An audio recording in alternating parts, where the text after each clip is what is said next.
Bismillahirrahmanirrahim. Assalamualaikum warahmatullahi wabarakatuh. Salam sejahtera untuk kita semua. Salam Om Swastiastu, Namo Buddhaya, salam kebajikan. Di sini saya Elsa Tohara Putri sebagai ketua dari kelompok 3. Kemudian tema Anggara, Wahyu Rizky Supriyadi, Krisna Krisdianto Saputra, dan Dandi Kristiawan. Pembahasan pertama akan dijelaskan oleh Krisna Krisdianto Saputra. Kemudian pembahasan kedua akan dibahas oleh saya sendiri. Kemudian yang ketiga akan dibahas oleh Dandi Gustiawan. Kemudian pembahasan keempat akan dibahas oleh tema Anggara, dan pembahasan terakhir oleh Wahyu Rizky Supriyadi. Kepada Krisna Krisdianto Saputra, silakan. Oke, pembahasan pertama yaitu mengenai tentang konsep hak dan kewajiban.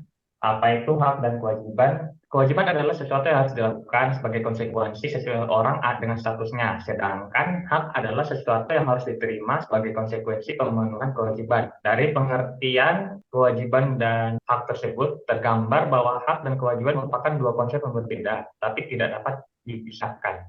Dan untuk konsep warga negara sendiri, yaitu warga negara adalah anggota negara. Demikian singkat pengertian umum tentang warga negara. Dalam Undang-Undang Nomor 12 Tahun 2006 Pasal 1 Ayat 1 tersirat bahwa warga negara adalah warga suatu negara yang ditetapkan berdasarkan peraturan perundang-undangan. Konsep warga negara berawal dari hamba atau kaulah negara. Mereka dahulunya belajar, tapi dengan menyebut istilah warga negara, mereka menjadi orang merdeka.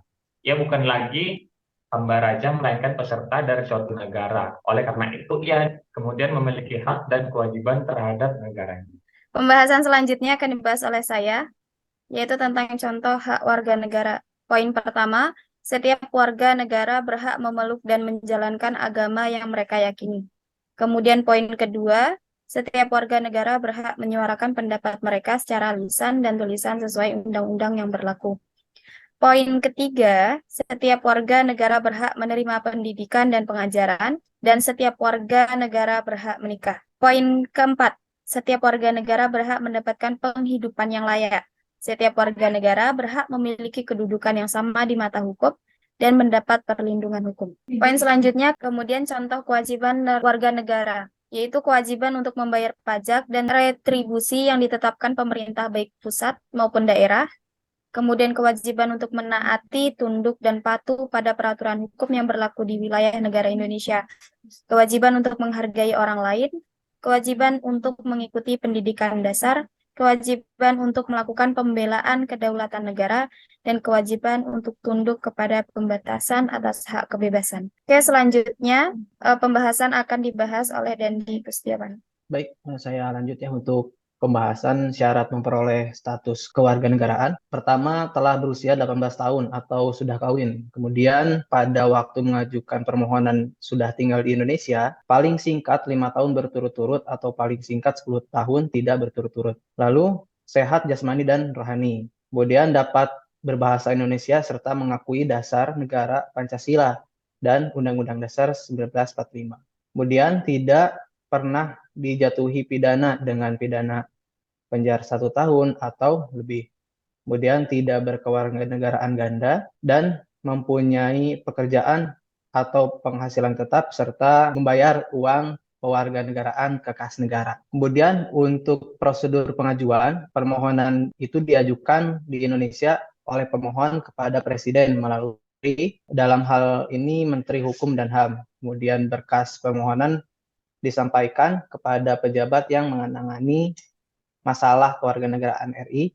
Selanjutnya, Menteri meneruskan permohonan dalam waktu paling lambat 3 bulan. Pemohon akan dikenakan biaya kewarganegaraan yang besarnya ditentukan melalui peraturan pemerintah. Kemudian Presiden berwenang mengabulkan atau menolak permohonan kewarganegaraan, dan juga pengabulan permohonan kewarganegaraan ditetapkan dengan keputusan Presiden paling lambat 3 bulan sejak permohonan diterima oleh Menteri dan diberitahukan kepada pemohon paling lambat 14 hari terhitung sejak keputusan Presiden ditetapkan.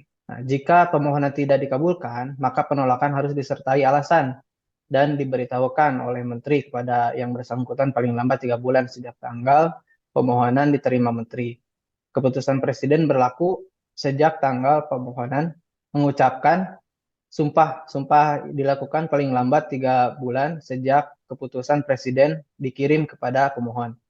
Jika setelah dipanggil secara tertulis pemohon tidak hadir tanpa alasan yang sah, maka keputusan presiden tersebut batal demi hukum. Seandainya pemohon tidak dapat mengucapkan sumpah akibat kelalaian pejabat, maka dapat dilakukan di hadapan pejabat lain yang ditunjuk menteri. Nah, menyampaikan berita acara pengucapan sumpah kepada menteri paling lambat 14 hari sejak tanggal pengucapan sumpah. Nah, serta terakhir pemohon wajib menyerahkan dokumen atau syarat-syarat keimigrasian paling lambat 14 hari sejak tanggal pengucapan sumpah. Kemudian selanjutnya akan dilanjut oleh Bang Tema. Baik, selanjutnya penyebab kehilangan status kewarganegaraan. Yang pertama itu karena memperoleh kewarganegaraan lain atas kemauannya sendiri. Tidak menolak atau tidak melepaskan kewarganegaraan lain, kemudian dinyatakan hilang kewarganegaraannya oleh presiden atas permohonannya sendiri.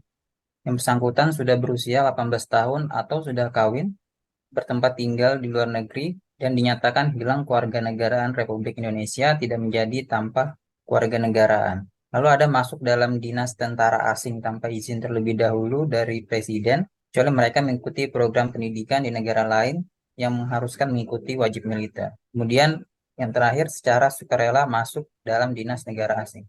Kemudian ada secara sukarela mengangkat sumpah atau menyatakan janji kepada negara asing atau bagian dari negara asing tersebut, tidak diwajibkan tetapi turut serta dalam pemilihan sesuatu yang bersifat ketatanegaraan dalam untuk suatu negara asing, kemudian mempunyai paspor atau surat yang bersifat paspor dari negara lain, bertempat tinggal di luar wilayah Indonesia selama 5 tahun terus-menerus, bukan dalam rangka dinas negara, tanpa alasan yang sah dan dengan sengaja tidak menyatakan keinginan untuk tetap menjadi warga negara Indonesia sebelum jangka waktu 5 tahun berakhir. Dan setiap 5 tahun berikutnya yang bersangkutan tidak mengajukan pernyataan ingin tetap menjadi warga negara Indonesia. Kemudian ada perempuan warga negara Indonesia yang kawin dengan laki-laki warga negara asing, kehilangan kewarganegaraan Republik Indonesia jika menurut hukum negara asal suaminya, kewarganegaraan istri mengikuti kewarganegaraan suami sebagai akibat perkawinan tersebut. Lanjut, laki-laki warga negara Indonesia yang kawin dengan perempuan warga negara asing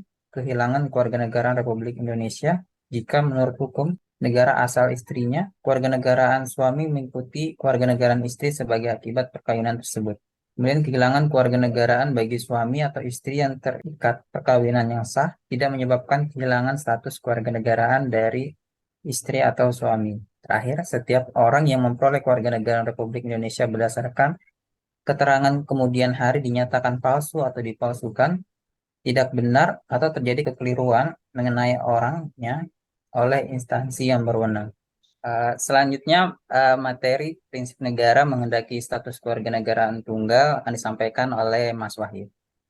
Oke, baik. Saya akan coba memaparkan untuk prinsip negara menghendaki status kewarganegaraan tunggal. Setiap negara menghendaki status kewarganegaraan tunggal bagi warga negaranya karena status kewarganegaraannya adalah identitas mutlak bagi setiap warga negara. Status kewarganegaraan tersebut diatur dalam Undang-Undang Dasar 1945 Pasal 28D ayat 4, yaitu setiap orang berhak atas status kewarganegaraannya. Status kewarganegaraannya memberikan implikasi pada hak dan kewajiban sebagai warga negara yang diatur di dalam hukum kewarganegaraan. Dalam hal ini, negara memiliki wewenang untuk menentukan warga negara sesuai dengan asas yang dianut oleh negeri tersebut. Dan dengan adanya kedaulatan ini, pada dasarnya suatu negara tidak terikat oleh negara lain dalam menentukan status kewarganegaraannya. Pemaparan contoh kasus yang memungkinkan seseorang memiliki kewarganegaraan ganda. Kami merangkum 4 poin. Yang pertama, kelahiran. Kewarganegaraan ganda dapat terjadi karena kelahiran. Hal ini terjadi jika seseorang lahir di wilayah suatu negara dan orang tuanya memiliki kewarganegaraan dari negara tersebut. Untuk poin yang kedua, yaitu pernikahan. Kewarganegaraan ganda juga dapat terjadi karena pernikahan. Hal ini terjadi jika seseorang menikah dengan warga dari negara lain. Poin yang ketiga, adopsi. Kewarganegaraan ganda juga dapat terjadi karena adopsi. Hal ini terjadi jika seseorang diadopsi oleh warga negara dari negara lain. Dan yang terakhir atau yang keempat, yaitu naturalisasi. Kewarganegaraan ganda juga dapat terjadi karena naturalisasi. Hal ini terjadi jika seseorang yang bukan warga negara suatu negara memperoleh kewarganegaraan dari negara tersebut. Baik, itu saja yang bisa saya sampaikan. Saya kembalikan lagi ke Ketua Kelompok 3. Silakan, Mbak Elsa. Demikian beberapa hal yang dapat kami sampaikan. Apabila dalam penyampaian tadi terdapat kekurangan atau kesalahan dalam penyampaian, kami mohon maaf. Terima kasih. Wassalamualaikum warahmatullahi wabarakatuh.